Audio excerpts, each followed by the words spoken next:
Okay, so real quick, as many of you may or may not know, EVO 2017 is taking place this weekend, as in right fucking now, it's going on, watch it. Now, some of you might be new to the FGC, and that's fine.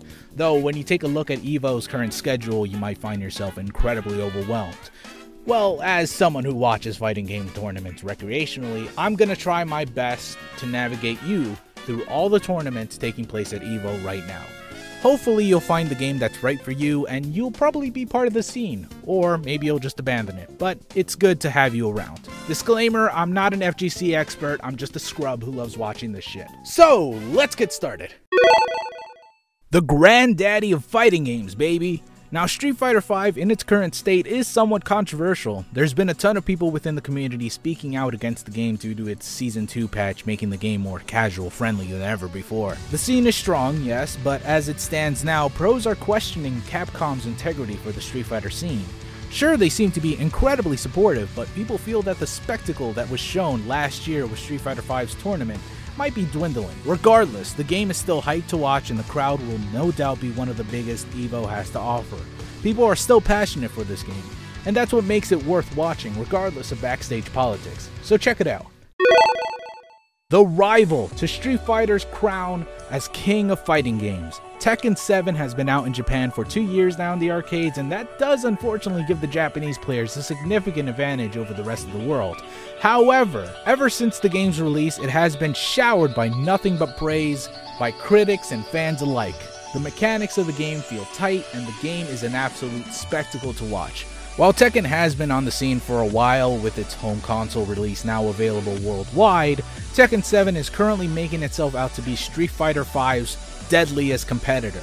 I highly recommend watching this. Fuck yeah, Xrd! So Guilty Gear got a brand new expansion, Guilty Gear Xrd Rev 2, holy shit, which improved almost every aspect of the game, and boy, let me tell you, if you're a fan of anime and want to scratch that itch that only anime fighters games can bring, then look no further than Xrd. It is high-speed, calculated action at its finest. Now, while Xrd's 3 million complicated systems might be intimidating to newcomers, you really don't need to understand it all to actually enjoy watching the game. But if you really do want to get into the game and the nitty-gritty stuff, then I recommend watching Sajam and Tasty Steve's amazing show, The Recipe, particularly the episode where Tasty Steve goes in depth about Guilty Gear's mechanics and systems. You'll experience something that Tekken or Street Fighter can provide when watching this tournament, I guarantee. And hey, if you're curious about how Dragon Ball FighterZ is going to be like, then watching a Guilty Gear tournament would probably be the best gateway game to get into a DBZ Fighters. The latest in the Smash Bros. Series, Super Smash Bros. For the Wii U, is coming back, and this time with many new and familiar faces alike coming to the tournament. It seems like every year the Smash 4 community grows larger and larger, and that's great. I love seeing newcomers show off what they got to the veterans. Now, I understand Smash 4 isn't for everyone, and I do honestly recommend only those who own a copy of Smash 4 or want to see high-level play watch this tournament. Otherwise, I'm not honestly sure how much the casual audience would like to watch this game. It's been known to be a very slow game to watch sometimes, and unfortunately can get repetitive at times. But I am hopeful. Like I said, every year the Smash community grows, and every year we see new tricks that haven't been seen before, delivered on the grand stage of EVO. So I just watch a few matches to warm up to the game, and if you like what you see, then I'd recommend sticking around, because it only gets better from here. The alpha and omega of Smash Bros. Games, Smash Bros. Melee. Now, this game has been around since 2001 and the crowd has never been so hype. Listen, there's so much history and so many rivalries and stories that go around with Melee that I can't honestly cover it in just one paragraph.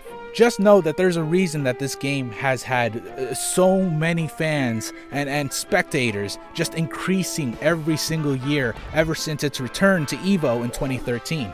It's intense, it's thrilling, it's dramatic, it's just non-stop action, and fuck, it is an absolute beauty to watch. If you're going in EVO to watch Melee and you're new to the scene, all of this might be incredibly intimidating.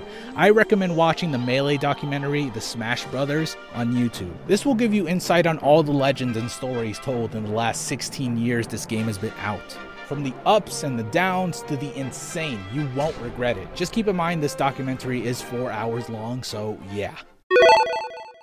Now, I'll be honest, I'm not too familiar with Injustice 2, and I'm just going to put this out there, I am not a fan of NetherRealm's games. This includes Mortal Kombat, which is actually not at EVO this year. I feel this sort of speaks for NetherRealm's fighting game scenes. They may be very popular for their first year, but after a while, the scene quickly dies down after their debut. Now, I don't want to talk junk about Injustice 2. It was a critically acclaimed game by many, and while I'm not a fan, I will say that NetherRealms innovates what a fighting game should be. They always fill their games with content and a great story and love, and it's always very accessible. I'd approach this with caution though. You may enjoy what you see if you're a fan of the game, but you might not actually be totally into it otherwise. The 600th iteration of BlazBlue. Wow, I'm still actually surprised this game made it to EVO. Well, there's not much I can say about BlazBlue that hasn't already been said with Guilty Gear. It's fast-paced combat with great anime aesthetics. Well, I'd say BlazBlue is way more anime actually, so that might bother some people. Regardless, BlazBlue always seems to surprise me every year at EVO. I always think, ugh, BlazBlue. Then quickly I go, holy shit, BlazBlue. I'd still suggest watching Xrd over BlazBlue, as I feel that game is far more superior than Central Fiction, and Xrd Rev 2 is the latest version of Guilty Gear. However, I'd still take a quick glance at BlazBlue if you can. You might just like it.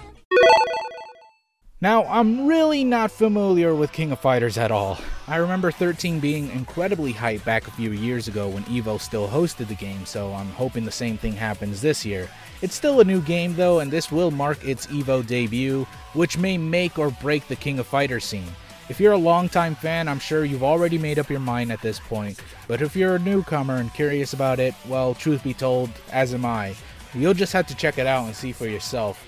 If you end up not enjoying it, try Xrd or Street Fighter V.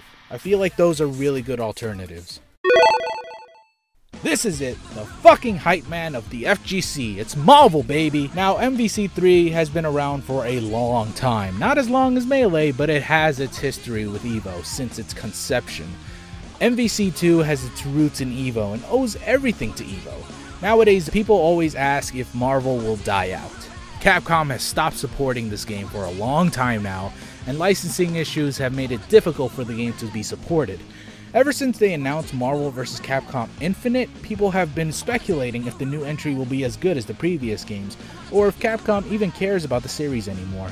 Regardless of the complicated history and politics of Marvel vs. Capcom, the game is goddamn hype every single fucking year. It's really hard to even imagine EVO without any sort of Marvel vs. Capcom game. Hell, it almost didn't make it this year. It was the fans who helped this game get back into the roster. I highly recommend watching this year's MVC3 tournament. Whether you're unfamiliar with the game or just a longtime veteran, you owe it to yourself as a gamer to watch this year's finals at the very least, as this might be the final chapter of Ultimate Marvel vs. Capcom's competitive scene. Check it out, and only then will you see what everyone's been talking about. Woo! Alright then. Hopefully I helped out some of you, and if you still are curious about these sort of things in these tournaments, then I do have links to each respective tournament in the description below. If you're watching this on Twitter, then I'll just provide a website that's got all the info that I just talked about. Also, I'll be providing links to any helpful websites or videos that might familiarize you with each game, such as tutorials or informative videos. If you like this, make sure to like and subscribe, and if you're on Twitter, just check out my YouTube channel and do just that. Thank you all so very much for watching. I will see you all next time. I love y'all. Goodbye. Enjoy EVO 2017. This shit is gonna be hype.